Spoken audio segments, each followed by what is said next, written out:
Salut tout le monde, bienvenue sur ma chaîne Lorenzo High Tech. Comme vous pouvez voir dans le titre, aujourd'hui on va parler d'Apple parce que ça y est, au moment où je tourne cette vidéo, Apple a annoncé des nouveaux produits, des nouveaux iPhones, les iPhone 13, des nouvelles tablettes, une nouvelle Apple Watch. Donc du coup dans cette vidéo je vais vous donner mon avis et toutes les infos de ces nouveaux produits. Mais avant de commencer la vidéo, si vous n'êtes toujours pas abonné à ma chaîne YouTube, abonnez-vous, elle est 100% high tech. N'oubliez pas d'activer la petite cloche de notification pour être notifié lorsque je publie une vidéo. Ou sur ma page Instagram Lorenzo High Tech, je donne souvent des informations, des promotions, tout ça en story. Et maintenant c'est parti. Du coup, je vais vous présenter les produits dans l'ordre, bien entendu, de la Keynote. Donc du coup, le premier produit qui a été présenté par Apple, c'est l'iPad. Donc c'est juste son nom, l'iPad, tout simplement parce que c'est l'iPad entrée de gamme, c'est l'iPad 9e génération. Il est au tarif de 389 €. Donc c'est la tablette entrée de gamme chez Apple. On le voit tout de suite en termes de design. On a des grosses bordures. On a encore le bouton Home en dessous. Donc voilà, c'est vraiment la tablette entrée de gamme. Donc du coup, les caractéristiques, on a une diagonale de 10,2 pouces, donc une taille moyenne, un écran Retina, donc c'est un très bon écran. Bien entendu, on n'a pas les dernières technologies comme les iPad Pro ou les derniers iPad Air, parce que c'est vraiment de l'entrée de gamme, mais c'est largement suffisant pour regarder des séries, pour un étudiant. Surtout, ce qui est intéressant, c'est que cette année en plus, ils ont rendu compatible le Smart Keyboard, donc le clavier, donc pour un étudiant, ça va être vraiment intéressant. On a aussi l'Apple Pencil qui est compatible cette année, donc pour quelqu'un qui veut commencer à faire un petit peu du dessin ou des prises de notes, encore une fois pour des étudiants, pour le travail, c'est vraiment un bon point pour son tarif. Surtout qu'en plus, cette année, on a la puce A13 Bionic qui est vraiment très performante. On les retrouve sur les iPhone 11, donc c'est vraiment un bon point. Donc c'est vraiment la grosse nouveauté cette année. Et ensuite, bien entendu, la caméra frontale qui a été améliorée. On est sur un capteur ultra grand angle de 12 mégapixels, donc qui permettra d'avoir des vidéos à plan large, donc intéressant pour des vidéoconférences, pour un étudiant qui malheureusement son école elle est fermée, donc du coup à distance, pour travailler à distance, c'est intéressant d'avoir une bonne caméra, surtout qu'en plus on a un mode tracking donc qui vous suit, donc c'est plutôt intéressant grâce à l'ultra grand angle. On commence sur du 64 Go en interne, donc franchement voilà, cette petite tablette pour son tarif elle est intéressante. Ce qu'il faut noter, c'est la puce A13 Bionic qui est nouveau, la caméra frontale de 12 mégapixels qui a été réaméliorée, donc c'est vraiment les deux gros points forts de cette année sur l'iPad entrée de gamme. Deuxième produit annoncé par Apple, c'est l'iPad mini. Et oui, enfin l'iPad mini, parce qu'il y avait pas mal de rumeurs depuis pas mal de temps qu'il devait avoir une petite tablette d'Apple pour succéder, parce que ça faisait pas mal de temps que les iPad mini n'étaient pas renouvelés. Donc voilà, ça y est, l'iPad mini est enfin arrivé au tarif de 559 €. Et oui, c'est pas le même prix que la tablette précédente que je vous ai parlé. Là, on n'est plus sur de l'entrée de gamme. D'ailleurs, ça se voit en termes de design. Elle est vraiment très jolie. Elle ressemble énormément à l'iPad Pro ou à l'iPad Air de dernière génération. En termes de taille, elle est plus petite que la tablette précédente. On est sur du 8,3 pouces. Donc voilà, c'est vraiment la petite tablette qui se range facilement dans les sacs. Elle est légère. Ensuite, on a par contre un meilleur écran par rapport à l'iPad entrée de gamme. On est sur un écran liquide Retina, donc voilà, qui n'a rien à voir. Donc on aura une meilleure qualité pour regarder du contenu multimédia, pour surfer sur internet. Donc on est vraiment un gap bien au-dessus. Surtout qu'en termes de performance, ça n'a rien à voir. On a la toute dernière puce d'Apple, la puce A15 Bionic. Donc là, on aura vraiment une tablette très performante pour faire tourner tous les derniers jeux vidéo, les applications gourmandes. On pourra mettre le graphisme vraiment jusqu'à ultra élevé. Vous allez pouvoir acquérir pas mal de mises à jour pendant pas mal de temps. Donc voilà, c'est vraiment une tablette qui va durer dans le temps. On a ensuite une très bonne caméra frontale de 12 mégapixels, ultra grand angle pour faire de très bonnes vidéoconférences. Surtout, on a toujours le mode tracking comme la tablette précédente. Au dos de la tablette, on est sur du 12 mégapixels, donc pour faire de bonnes photos, même si c'est vrai qu'en Europe, on ne fait pas vraiment beaucoup de photos avec la tablette. Cette tablette est compatible aussi avec Apple Pencil, donc c'est intéressant pour les personnes qui veulent faire un petit peu de dessin, qui veulent commencer dans le dessin sans acheter une grande tablette haut de gamme, ou tout simplement pour faire des prises de notes. On a ensuite un son stéréo, donc ça c'est un bon point pour les gens qui aiment regarder du contenu multimédia, ça donnera une meilleure immersion. On a ensuite de la Wi-Fi 6 de dernière génération, de la compatibilité 5G, donc ça c'est intéressant si vous voulez utiliser votre tablette un petit peu partout. Donc voilà, franchement c'est une très bonne tablette d'Apple. L'iPad mini était très attendu, elle est enfin arrivée avec de très bonnes performances. Troisième produit qui a été annoncé par Apple, c'est l'Apple Watch Series 7, et oui, la nouvelle génération d'Apple Watch. Donc du coup, ils ont commencé par le design, parce qu'il y a un petit peu de changement au niveau de l'écran, donc elle est vraiment plus jolie, en tout cas, c'est mon avis personnel, surtout parce qu'elle a un écran maintenant un peu plus incurvé, parce qu'elle a 40% de moins de bordure, et donc du coup, on gagne 20% de plus d'affichage, donc du coup, on a toujours la même taille au niveau de l'Apple Watch, mais on a un écran un peu plus grand, vu qu'ils ont réussi à retirer les bordures. On a aussi ensuite un écran qui est 70% plus lumineux, donc c'est vraiment intéressant lorsqu'il y a énormément de soleil par exemple en plein jour, donc ça va être intéressant. Ensuite, Apple a expliqué comme quoi ils avaient retravaillé l'écran en termes de résistance, donc elle résistait mieux à la poussière, au choc, elle permet aussi d'aller jusqu'à 50 mètres de profondeur, donc elle est vraiment waterproof, donc il n'y a plus de questions à se poser, est-ce qu'on peut prendre l'Apple Watch ou pas, est-ce qu'on va l'abîmer, donc voilà, on est vraiment sur une montre très résistante. Ensuite, elle est 33% plus rapide en termes de chargement, donc en simplement 45 minutes, vous rechargez 80% au niveau de votre montre, donc ça c'est un bon point. Et en termes de performance, par contre, pas de grosses nouveautés, on a les mêmes performances que l'Apple Watch Series 6. Donc mon avis sur cette Apple Watch, c'est vraiment voilà, une bonne mise à jour, mais pas de grandes nouveautés. Et en termes de tarifs, eh bien on est à 399 $, donc j'ai pas encore le prix en euros, donc ça veut dire dans les 400 et quelques euros, donc il n'y a pas eu d'augmentation en termes de prix. Ensuite, Apple, juste avant de présenter un quatrième produit, ils ont présenté un service et c'est Fitness Plus.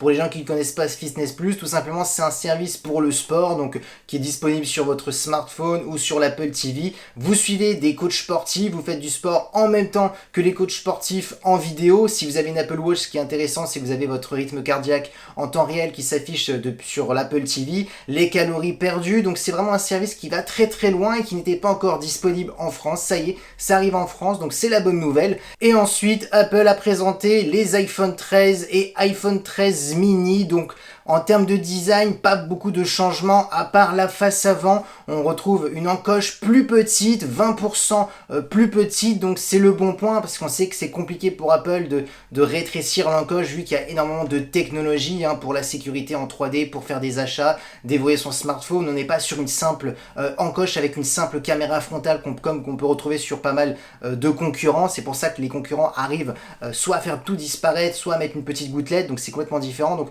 voilà, Apple a réussi cette année en tout cas à la rapetisser de 20%, c'est la grande nouveauté. Ensuite, on a toujours de super écrans Retina XDR, donc voilà, des très bons écrans. En termes de luminosité, cette année il y a du changement, on est à 800 nits pour les deux, donc un écran plus lumineux. Et avec le mode HDR, on peut atteindre des pics jusqu'à 1200 nits, donc c'est vraiment énorme. Donc on a vraiment des écrans très lumineux sur ces deux nouveaux iPhones. Ensuite, bien entendu, la différence entre les deux au niveau de l'écran, c'est la taille. Pour l'iPhone 13 mini, on est sur du 5,4 pouces, donc vraiment une petite taille. Et pour l'iPhone 13 classique, on est sur du 6,1 pouces. Ensuite, les deux iPhones sont toujours IP68, donc ils sont immersifs dans l'eau jusqu'à 6 mètres de profondeur. Donc si vous faites tomber votre smartphone dans l'eau, il n'y aura aucun souci. Ensuite, bien entendu, la grande nouveauté sur ces deux nouveaux iPhones, c'est la puissance, les performances. On a la toute nouvelle puce d'Apple, la A15 Bionic. Donc là, on pourra faire tourner tous les derniers jeux vidéo avec des graphismes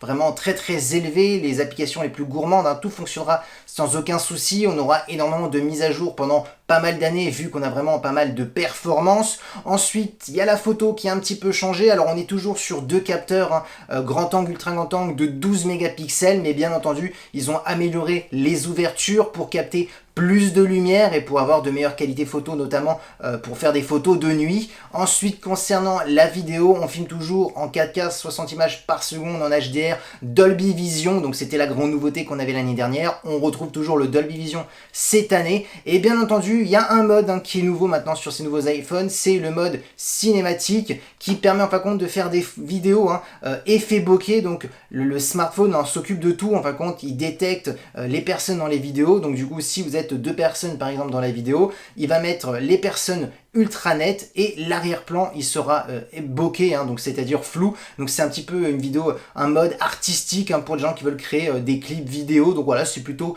sympathique. Ensuite, Apple a indiqué comme quoi on avait des meilleures autonomies. Sur l'iPhone 13 mini, on est sur 1h30 de plus. Sur l'iPhone 13 classique, 2h30 de plus. Apple a expliqué comme quoi ils avaient agrandi la batterie et comme quoi aussi que le nouveau processeur A15 Bionic consommait moins d'énergie. Donc du coup, c'est pour cela qu'on a des meilleures autonomies. Donc voilà voilà les nouveautés sur ces deux nouveaux iPhones. Et ensuite Apple a terminé sa keynote par les deux plus hauts de gamme des iPhones, c'est-à-dire l'iPhone 13 Pro qui fait 6,1 pouces et l'iPhone 13 Pro Max qui fait 6,7 pouces. C'est les deux seules différences, c'est la taille entre les deux, parce qu'en termes de caractéristiques, ils ont les mêmes caractéristiques. Du coup, en termes de design, le plus gros changement pour ma part, c'est l'encoche qui est 20% plus petite comme les iPhone 13 mini et les iPhone 13. Donc voilà, ça permet d'avoir un écran un peu plus grand, un peu plus de taux d'affichage. Le gros changement cette année, Apple a annoncé le ProMotion. Le ProMotion, tout simplement, c'est le 120 Hz. Apple a annoncé du 120 Hz adaptatif. Donc vous connaissez l'avantage du 120 Hz adaptatif. Le taux de rafraîchissement s'adapte par rapport à ce que vous regardez comme contenu. Donc si vous êtes sur une page internet, vous faites du défilement de page internet, le 120 Hz va s'activer. Des gros jeux vidéo aussi. Si vous êtes sur un plan fixe, là du coup on va descendre donc pour éviter de consommer trop d'énergie. Du coup ces deux nouveaux iPhones, on a des écrans plus fluides cette année grâce aux 120 Hz. Ensuite on a aussi des écrans plus lumineux par rapport aux iPhones précédents. Tout simplement on est sur du 1000 nits, donc c'est vraiment énorme et on peut atteindre des pics jusqu'à 1200 nits en mode HDR, donc c'est vraiment les gros points forts. On a ensuite toujours de l'IP68 jusqu'à 6 mètres de profondeur, donc si vous faites tomber ces deux iPhones dans l'eau, il fonctionnera toujours. Ensuite bien entendu la grande nouveauté, on va pas se le cacher, c'est les performances. La toute nouvelle puce d'Apple, la A15 Bionic, donc là on pourra vraiment faire tourner les plus gros jeux vidéo avec des graphismes jusqu'à ultra élevés, surtout qu'en plus maintenant on a du 120 Hz, donc on aura vraiment un smartphone parfait pour le gaming. On aura un smartphone qui va durer du coup dans le temps, parce qu'avec cette nouvelle puce d'Apple, comme vu qu'on est sur deux smartphones très performants, les mises à jour on va en avoir vraiment pendant pas mal d'années. Ensuite, concernant la partie photo, il y a des améliorations, mais pas de changement en termes de nombre de mégapixels. On a toujours 3 capteurs, un téléobjectif, un grand angle, ultra grand angle de 12 mégapixels, mais le plus gros changement, ça va être au niveau des ouvertures de ces capteurs. On va capter plus de lumière. Apple annonce 92% de plus de lumière, donc on sent qu'Apple a amélioré les photos, surtout en basse lumière, donc c'est-à-dire pour les photos de nuit. La grande nouveauté aussi, c'est un mode macro pour faire des photos macro, donc un capteur macro, donc pour faire des photos d'objets ultra près. Donc c'est vrai que la concurrence, la plupart de tous les concurrents mettent un capteur macro, donc ça y est, Apple se lance dans la photo macro.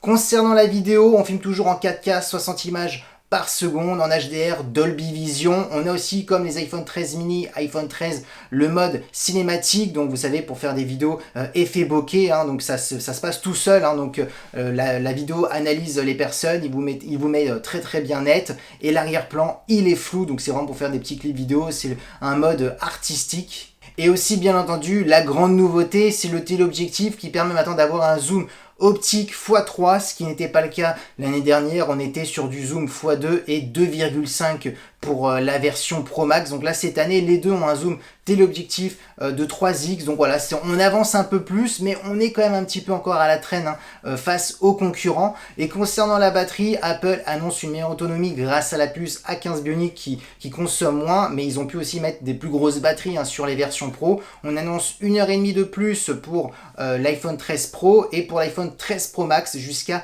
2h30. Donc le 13 Pro Max s'annonce plutôt bon en termes de batterie, parce que déjà le 12 Pro Max faisait partie des meilleurs smartphones en termes de batterie. Je pense que le 13 Pro Max va battre peut-être des records. Du coup je vous donne mon petit avis très rapide sur tous les produits. Alors moi ce que j'aime bien dans le premier iPad, c'est vraiment son tarif, on va pas se le cacher. On a l'Apple Pencil qui est compatible, un petit clavier pour les étudiants, voilà, c'est vraiment l'iPad très pratique, pas très cher, donc pour quelqu'un qui n'a pas un gros budget mais qui veut certaines technologies, franchement voilà, il est vraiment intéressant. Ensuite l'iPad mini, il est très joli, j'aime bien le design, le côté pratique, il est petit, il est léger, pareil compatible avec l'Apple Pencil, l'écran est meilleur par rapport bien entendu au premier iPad. Donc voilà, on a vraiment un très beau design, des grosses performances surtout, le processeur A15 Bionic, on va pas se le cacher. Donc voilà, une bonne caméra frontale pour faire des vidéoconférences, pareil aussi, le premier iPad en entrée de gamme, il a une très bonne caméra frontale aussi. Donc voilà, deux bonnes tablettes Apple a annoncé. Ensuite l'Apple Watch, on va pas se le cacher, le plus gros changement c'est le design, un écran plus incurvé, on a un taux d'affichage plus grand vu qu'on a moins de bordure. Donc voilà, elle est très jolie, mais en termes de performance, c'est un petit peu dommage, on n'a pas de nouveau processeur, mais c'est vrai qu'aussi l'Apple Watch Series 6 était déjà très performante, donc c'est pour ça aussi qu'ils n'ont pas amélioré les performances. L'Apple Watch, il faut savoir, c'est quand même la montre la plus fluide du marché et la plus rapide, on l'a déjà vu dans pas mal de tests. Donc voilà, l'Apple Watch, c'est une petite mise à jour, voilà, comme aussi les iPads, on va pas se le cacher. Ensuite, bien entendu, les iPhone 13 mini et iPhone 13, voilà, on a une petite amélioration au niveau de l'écran en termes de luminosité. L'encoche est plus petit, donc on a un taux d'affichage beaucoup plus grand, des meilleures autonomies, les performances, c'est ça vraiment la clé de ce smartphone, la puce A15 Bionic, et bien entendu pour les 13 Pro et 13 Pro Max, c'est la puce A15 Bionic, le 120 Hz pour avoir plus de fluidité pour les jeux vidéo, pour lorsque vous naviguez sur des pages web, des capteurs beaucoup plus grands comme aussi les iPhone 13 et 13 mini, mais là on a vraiment travaillé encore plus la partie photo sur ces versions pro et le mode macro. Donc voilà les grandes nouveautés. Mon avis, c'est qu'on a été sur une keynote mise à jour, voilà, tout simplement parce que chaque produit, il n'y a pas eu de grandes nouveautés, mais ça a été des améliorations pour tous les produits. Donc voilà mon petit avis sur cette keynote. Et voilà, la vidéo de la keynote d'Apple est terminée. J'espère que je vous ai informé sur tous les produits qu'Apple a annoncés. Donc ces produits sont tous en précommande. Donc voilà, j'espère que la vidéo vous a plu. Si c'est le cas, n'oubliez pas le petit pouce like, de vous abonner sur cette chaîne YouTube et d'activer la petite cloche de notification pour être notifié lorsque je publie une vidéo. Ou sur ma page Instagram Lorenzo High Tech, je vous souvent des informations, des promotions, tout ça en story. Et maintenant, je vous dis à très bientôt.